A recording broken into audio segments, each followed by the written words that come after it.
Have you applied any filter on your Snapchat photo and now you want to remove that filter from your photo? For that, just open your Snapchat account. When you open your Snapchat account, your camera will be open.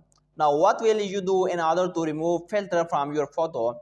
On at left side, when your camera open, at left side you can see a gallery option. Simply click this gallery option so that your all pictures on your Snapchat will be open. Now stay on at home and now select down. You can see there are photos that I have applied filter on. So in order to remove a filter from these photos, I will open this photo.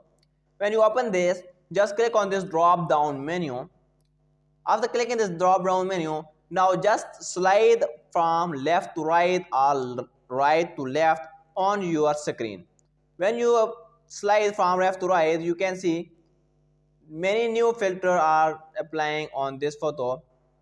So select that way you want to, like you can see when you move from left to right or right to left, this filter are changing on my picture.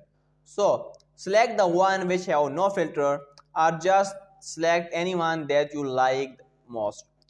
So after changing your filter or after removing filter in this way, now simply go back, click on get back option and simply click on save changes, and your new photo with new filter or after removing filter will be saved in your mobile phone. So this is the way you can change your filter or you can remove your filter from your already photos on Snapchat.